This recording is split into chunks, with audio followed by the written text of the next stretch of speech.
Assalamualaikum warahmatullahi wabarakatuh. Perkenalkan, saya Tasya Rabina Mayriska Putri dengan NIM 230500649, Prodi Ilmu Komputer, Fakultas Teknologi dan Bisnis, Universitas Yatsi Madani. Di tugas presentasi ini, saya akan membahas tentang use case pada mata kuliah Desain dan Pemrograman berorientasi objek. Baik, pada slide ini akan membahas definisi dasar dari use case. Apa itu use case? Diagram use case merupakan diagram dinamis atau perilaku dalam UML atau Unified Modeling Language yang menggambarkan hubungan interaksi antara sistem dan aktor. Diagram use case memodelkan fungsionalitas suatu sistem menggunakan aktor dan use case. Use case adalah serangkaian tindakan, layanan, dan fungsi yang perlu dilakukan sistem. Dalam konteks ini, sistem adalah suatu yang sedang dikembangkan atau dioperasikan seperti situs web. Sedangkan aktor adalah orang atau entitas yang beroperasi di bawah peran yang ditentukan dalam sistem. Selanjutnya, mengapa use case itu penting? Karena use case diagram digunakan sebagai rujukan untuk mengembangkan sebuah sistem.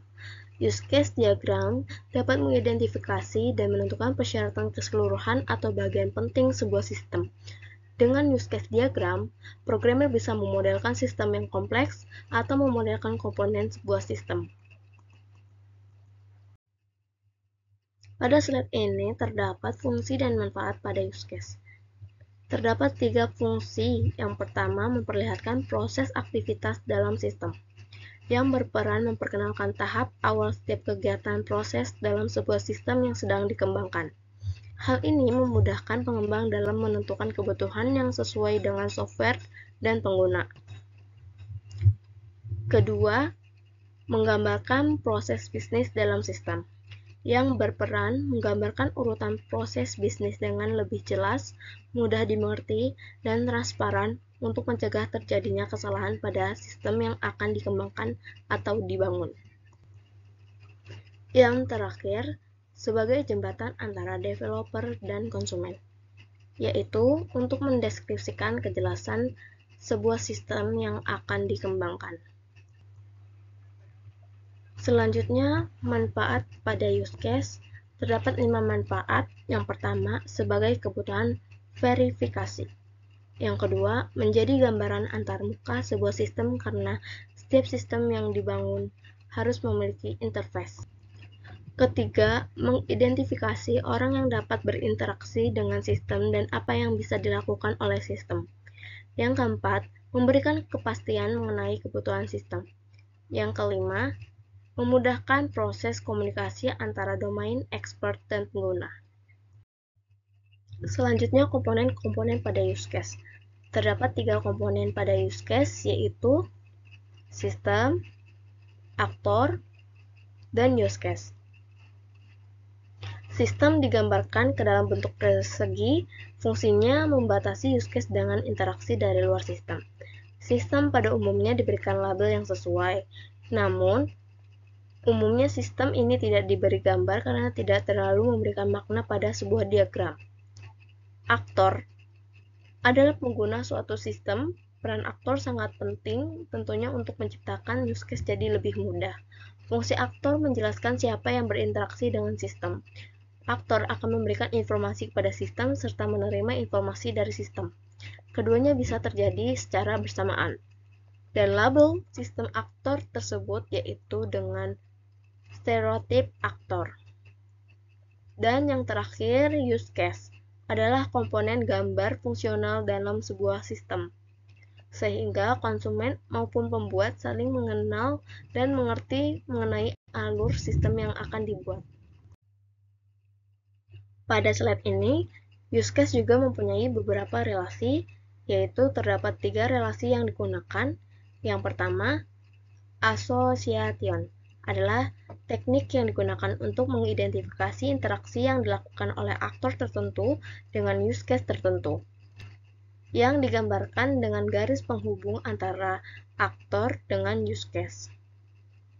Kedua, generalization adalah hubungan antara 2 use case atau 2 aktor, di mana salah satunya read, dan menambahkan atau override sifat dari yang lainnya. Kemudian yang terakhir, dependensi adalah relasi yang terbagi menjadi dua jenis, yaitu include dan exclude. Include berfungsi untuk mengidentifikasi hubungan atau relasi antara dua use case, di mana use case yang satu akan memanggil use case lainnya. Sementara exclude merupakan jenis yang jika dilakukan pemanggilan memerlukan suatu kondisi tertentu dan akan terjadi dependensi. Kemudian, terdapat simbol-simbol pada use case. Simbol aktor mewakili peran orang, sistem yang lain, atau alat ketika berkomunikasi dengan use case. Simbol use case, abstraksi dan interaksi antara sistem dan aktor. Simbol association, abstraksi dari penghubung antara aktor dengan use case. Simbol generalisasi, menunjukkan spesialisasi aktor untuk dapat berpartisipasi dengan use case. Simbol include menunjukkan bahwa suatu use case seluruhnya merupakan fungsionalitas dari use case lainnya.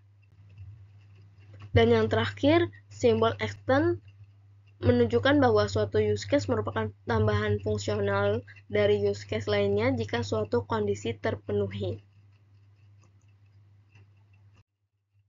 Nah, di sini ada contoh use case sistem informasi akademik.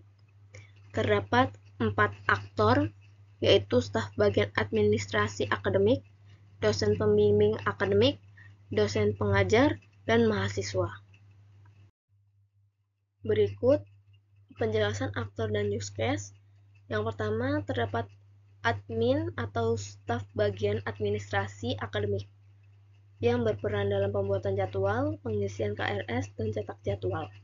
Sebagai pengelola utama sistem, memiliki beberapa fungsi. Yang pertama, pembuatan jadwal untuk menyusun jadwal kuliah, semua mata kuliah, dosen, dan ruang kelas.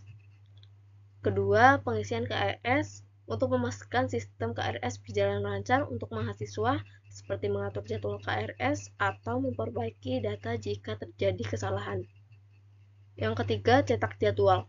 Menghasilkan jadwal kuliah resmi yang dapat diakses atau dicetak oleh mahasiswa dan dosen. Selanjutnya, dosen pengajar yang berperan dalam proses pembelajaran dan evaluasi akademik. Memiliki beberapa fungsi. Yang pertama, pembuatan jadwal yang berkolaborasi dengan admin dalam menentukan jadwal kuliah. Kedua, pengisian daftar nilai, menginput nilai evaluasi mahasiswa berdasarkan tugas, ujian, dan partisipasi selama semester. Yang terakhir, absensi, mencatat kehadiran mahasiswa selama perkuliahan berlangsung. Selanjutnya, dosen pembimbing akademik yang berperan sebagai pembimbing bagi mahasiswa untuk memastikan studi berjalan lancar. Memiliki beberapa fungsi. Yang pertama, pengisian KRS, memberikan bimbingan dan persetujuan kepada mahasiswa terkait mata kuliah yang diambil agar sesuai dengan kurikulum dan target studi. Yang kedua, cetak indeks prestasi atau IP untuk memantau hasil akademik mahasiswa per semester untuk evaluasi lebih lanjut. Dan yang terakhir, mahasiswa berperan sebagai pengguna utama sistem. Mahasiswa memiliki berbagai fungsi yang mendukung studi mereka. Yang pertama, pengisian KRS.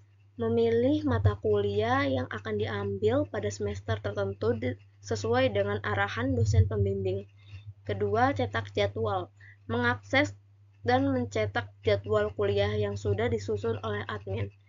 Yang ketiga, absensi, melakukan proses kehadiran selama perkuliahan berlangsung.